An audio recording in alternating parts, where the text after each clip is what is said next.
So Tony, do you want to start sharing? Sure. Tony Harper's initial training was in ecology and evolutionary biology. He then taught high school sciences at New Trier High School for over 30 years. His research topics were of interest to Andrei Korteyev and Leonid Grinid, who shared his interest in the application of math models to the patterns of human history. Currently, he is an independent scholar with an interest in the pattern of urbanization over historic time. And I'm struggling a little bit here. I think it's at the bottom. Oh, just a second. Yeah, I've got share on, but I'm not, but not Sunny. Um, I, I'm just well, my PowerPoint is there. Does that work? Yes. So just if you do the slideshow present Yep. or Yeah. Yeah. So I'm just going to click through these slides and uh, I can yes. begin any time or Yeah, if you do the presentation, it makes it a little bit bigger, easier to see, but not necessarily okay. And on the how do I slideshow on the Do you see at the bottom the little line with the funky little drawings at the bottom of no. your No, I don't have any funky little drawings. go to the right there. You see the a little little bit next to further, the line with a little the bit further Okay. and down. at the last one on the right. Okay, which is blue. If you hit that, no, not that. There's a little podium right above. There's no, it Okay. says notes, and then if you go to the last one on the right and hit Oh, that, Right there. yeah, okay. hit. Did you hit it? Did you Did click you it? click it? There No, you no, no, go. no. Click that. Yeah.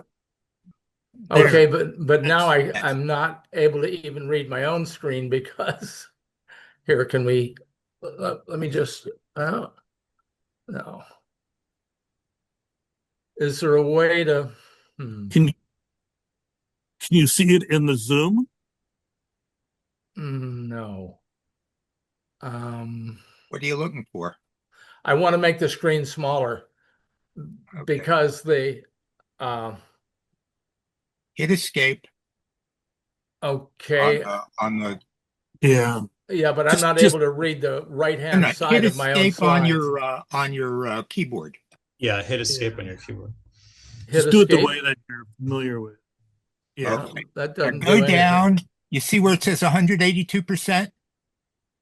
Bottom right. No. Bottom right. Bottom right. Oh, yes. Okay. Take that black line and move it to the left. Okay. Yeah. Okay. Yeah. That's good. Okay. Oh, okay. Okay. All right. Thank you all for your help and my technological ineptness. I want to thank first of all Dave and then Andre and Leonid and Anton for their ongoing support and for their organizational skills in putting all of this together. And also a shout out to Donna Chu for dealing with all of us. The talk that I'm going to give today has to do with the fact that as a high school teacher or somebody with significant high school teaching experience, I'm very concerned about the fact that education, as I understand it in the state of Illinois, really isn't in a position to prepare students for the remaining 75 years of this century. Uh, and so I'm going to provide a set of topics that I hope will enhance awareness, possibly understanding, certainly student engagement and application to aid in navigating through this current century. So and just as a reviewer, although there are no surprises on this page, this current century is absolutely unique and has the potential to be absolutely horrific. During the first quarter, as you see here, we've experienced a pandemic. We've had multiple regional conflicts, And if I may make a parenthetical remark on this, and this may put a smile on Dave's face, I noted that 4 of those conflicts fell on the same great circle, which is interesting if you think about how conflict might spread. So multiple regional conflicts, the ongoing effects of climate change, the 2008 economic crisis, forced mass migration, and massive economic inequality, and then all of the stuff that you all have been talking about in terms of basically the AI revolution. And by the way, another quick parenthetical remark: if you haven't had an opportunity to read through the book, The Cybernetic Revolution and Global Aging by Leonid, Anton, and Andre, I would highly recommend it. So the fact of the matter is, how should future generations be prepared to deal with such chaos? Certainly not by conducting education as usual. Just as a means of, and I didn't mean to do that.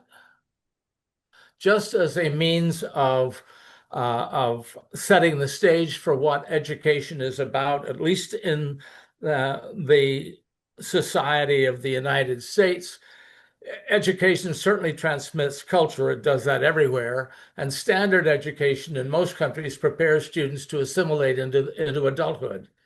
The implication of the above 2 points is that there is some ability to see into the future. And I think that this held after World War II for a while, but after the first quarter of the 21st century, as I hope I've made clear in the previous slide, predicting the future is going to be really, really difficult. So how do you educate students to begin to deal with all sorts of interesting events? And so this is my list of 6. It is a personal list. It's not a list that I put to any great rigor, although in terms of quantitative analysis, although quite frankly, I would stand by all 6. The first is big history as an overall narrative. The second has to do with complexity, mentioned frequently this morning. The third is maybe a little bit different, because I would introduce the students to chaos as an example of an emergent event, and then I would go on to emergence in general. Historical contingency is also, I think, important, primarily because those emergent events can have region-wide or global effects. And then finally, the topic of risk. Risk has been around for a long time, certainly more than 200 or 300 years, if not formally understood. It's certainly formally understood now, and there are lots and lots of people making a great deal of money in the insurance industry. I know my older son is one of them. And I'm very happy that he's there and that he understands things, although he's on the, I think, somewhat neoliberal side of things, and I am definitely not. Okay, so what I would like to do is simply go over each of these topics, I guess in a sense of justification, and they may not need justification with this audience, but to understand my thinking and why I would include this list of topics as change topics in certainly secondary education and maybe also higher education. So with regard to big history, it's certainly evidence-based, and it is absolutely inclusive with what has happened to the universe from the Big Bang up to this particular date, the 1st of December, 2025. It also reveals a pattern of increasing complexity, but that pattern is not continuous, and it is, in certain respects, akin to the kind of punctuated equilibrium that Eldridge and Gould first introduced in 1972. From the perspective of science, I think that big history should replace not just all other origin and evolution stories. However, I want to make very clear that that's from the perspective of science, not from the perspective of religious devotion. In terms of complexity, if you were to ask the average high school student today how to define complexity, they would come up with perhaps a somewhat reasonable definition. I would like to come up with a very general and simple one, that complexity refers to the nature of any given system, and that system has components and connections between those components. And I'd like to use the word complex adaptive system to set aside those systems that are capable of learning or evolving. And I look at evolution as a form of learning.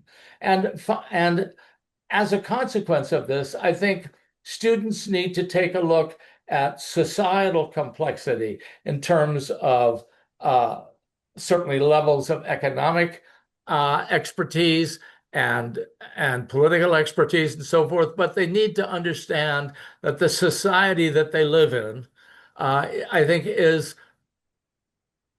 almost burdened with the massive amount of complexity that has evolved and in which societies have evolved.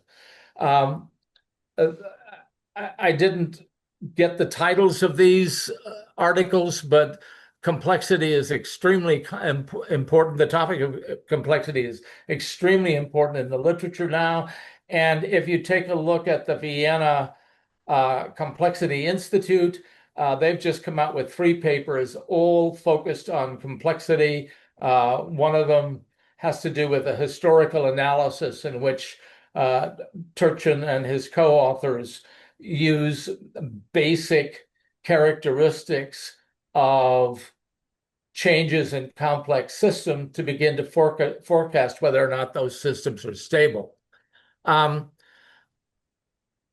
big thing I think that students need to be made aware of is that the complexity of today's societies means that they're living in a non-linear world, and that A doesn't produce B, doesn't produce C, but that things jump around, and they do so in a way in which straight line equations simply will not suffice in representing the behavior of systems. And in fact, maybe no simple math models are, but some of them might have worthwhile effects as models. I think chaos is absolutely an important component to consider because it is the kind of event that can emerge without prediction and can cause all sorts of fluctuations that then could be very easily perceived as fluctuations caused by events from the outside of the system, when in fact, if you'll take a look at point 2 here, chaos is the causes of system chaos are internal with the system and a consequence of its structure, of its nature. Chaos also involves simple inputs producing very complex outputs. The causes are deterministic, but the output appears, even though it's not, the output appears to be random. And then the most important aspect of chaotic systems is the fact that chaotic systems are unbelievably sensitive to initial conditions. Moving on to emergence itself, and chaos, as I mentioned, is an emergent event. The emergence is a characteristic of all complex adaptive systems, at least as far as I know, although maybe there are mathematicians and philosophers out there who might say otherwise. Emergence is clearly not predictable. The system has to be run in order to demonstrate the existence of emergent phenomena. Other examples of emergence, the baby formula scare of about 5 years ago, and the relatively recent pandemic. And with regard to emergence, I think it is absolutely crucial that the topic of tipping points be in some way considered. Historical contingency is a concept used to describe the regional-wide or system-wide effect of emergent events. And if we think about the Tylenol murders and the fact that the products of those the production of consumable products after those murders required packaging alteration that even is going on to today. So that Tylenol murder was certainly an emergent, a set of murders was certainly an emergent event, and with significant historical contingency with regard to the system that we're all part of. In the minds of some people, the occurrence of historically contingent events implies that history is unpredictable.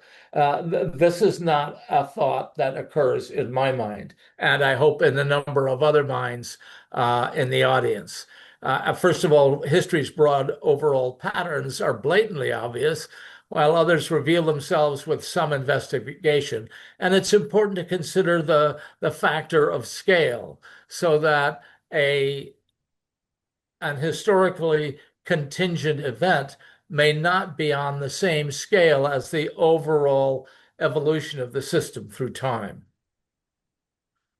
I just have a few things to say about risk.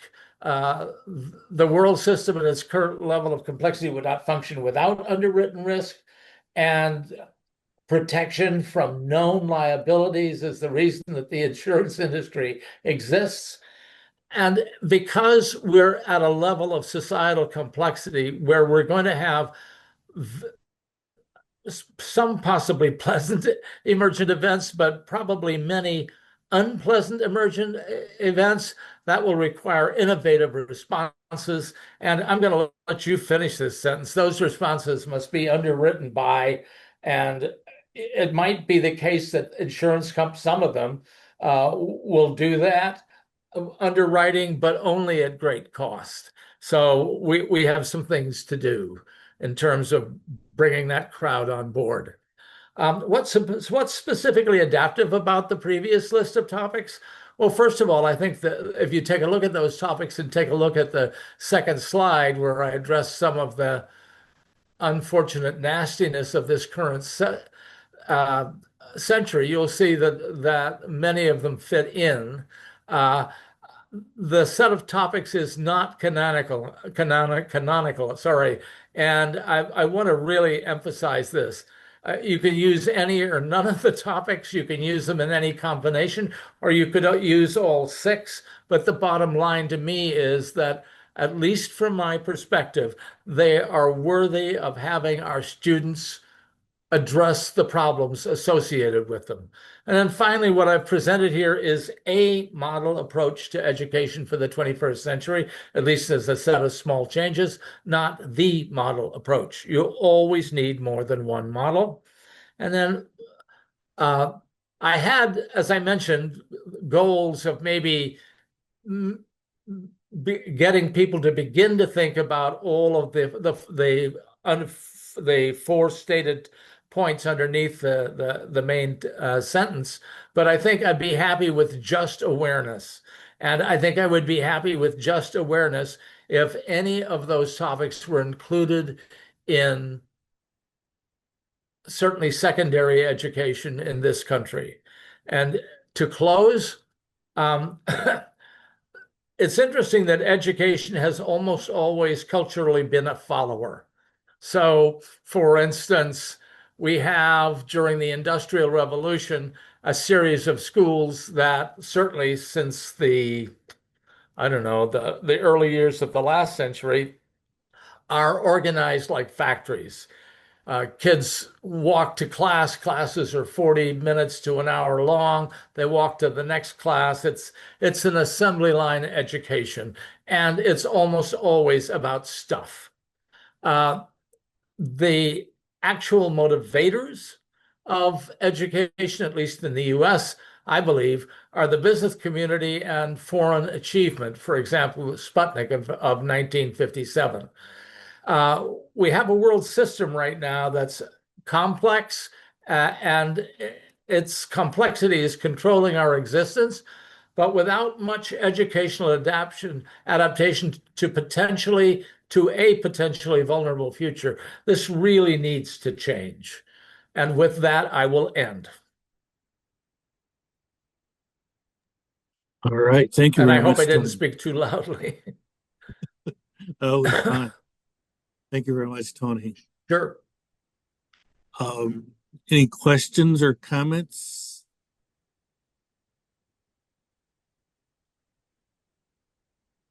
Yes, Ken? Yeah, Tony, that was really interesting. I just wonder whether it might be possible to put together chaos, complexity, and emergence into a single unit because they are really interrelated. I agree with that. I separated them because I wanted a clear example of emergence before I presented the basic idea of emergence. So you're absolutely correct. In fact, I even had an outline where emergence was first and then chaos was a subtopic. But I absolutely agree. Gerard? Yeah, thank you for your talk. I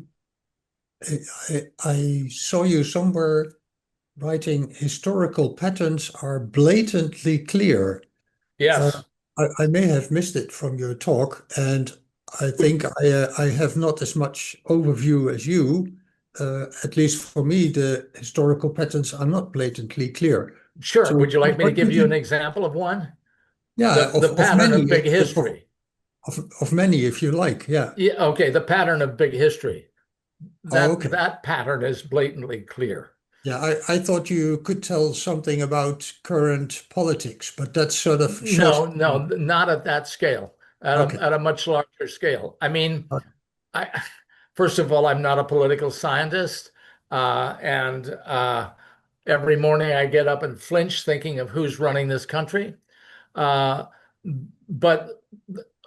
the bottom line is that if they're not blatantly clear, there are researchers out there, and I would again fall back on Peter Turchin and his crowd, who are remarkably adept at, and some of the people in this audience who are remarkably adept at parsing out those patterns.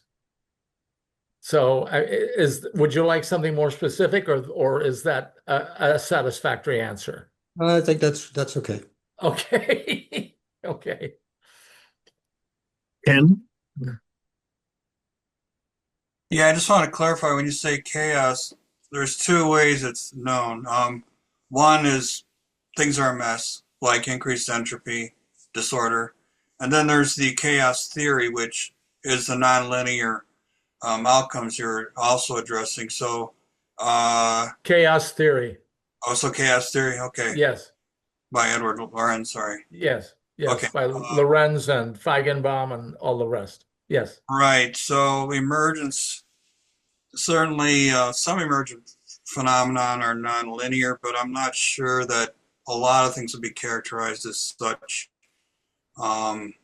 Can you give me an example?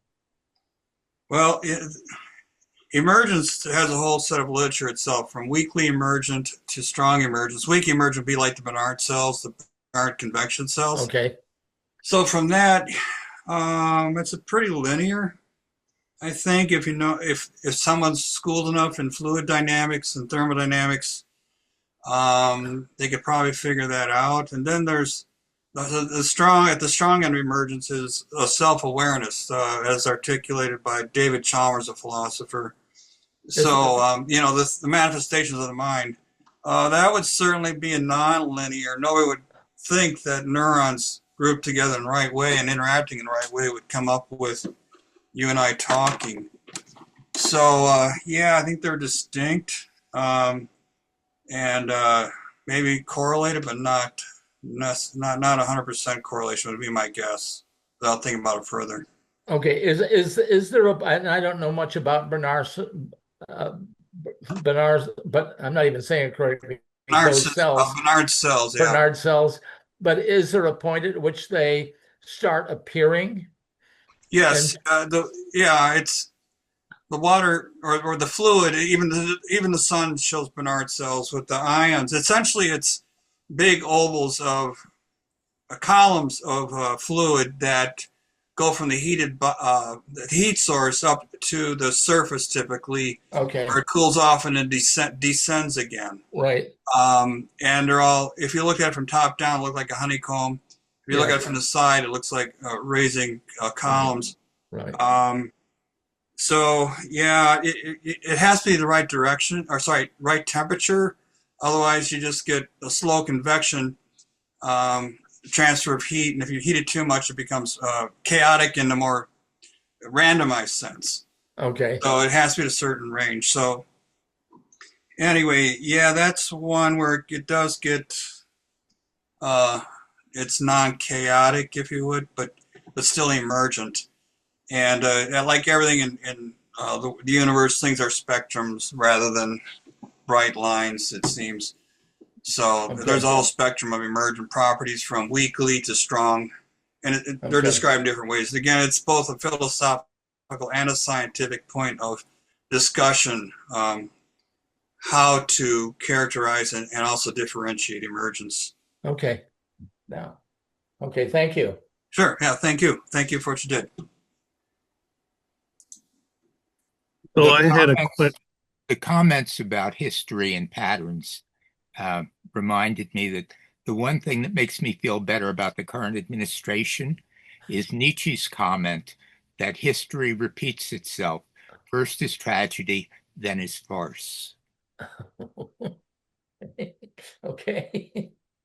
All right. So I was thinking, Tony, New Trier was an advanced high school, and what about trying some of these things out in advanced schools like Illinois Math and Science Academy, or some of the schools that you travel with during the Olympiad Sure. type of contest? I'm really glad you asked that question, because the curricula at those schools is so tight it squeaks, and that includes my school. And I talked to several people in the social studies department about what big history is and whether or not they would consider including it in their teaching. And the bottom line I got effectively from everybody, and I didn't talk to a lot of people, like 3 or 4, was always that they have enough to do. And I sat in on I don't know if you'd call it seminars or not, when the Math and Science Academy was first being formed. And it was enlightening to listen to those people, but they had a very clear system of content that they were going to follow. So I'm not sure where you're going to be able to get to fit in. I still talk to people and work hard on trying to get them to see the value of big history. But unfortunately, education most of the time just doesn't lead. They follow. And so there have to be some interesting events occur in order to make big history something a little bit more than just an interesting talking point for 15 minutes in some class of the last quarter of the year or whatever. And I hate to say it like that, but that's been my experience. Now, let me say this about New Trier. At least between 2000 and 2012, I and a colleague taught a course called Integrated Principles of History and Science. And New Trier had a really interesting superintendent at the time who supported us wholeheartedly. And we were basically told, organize the course, you're professional, and then go teach it. And so we had a situation where we could give a lot of space to learning, where we could honor really diverse learning styles and get things done. But when one of us retired, that would be me, the whole thing shut down because there were politics involved. And I don't know how long I would have been able to, I'm not trying to say it's all because of me. That's not what I meant.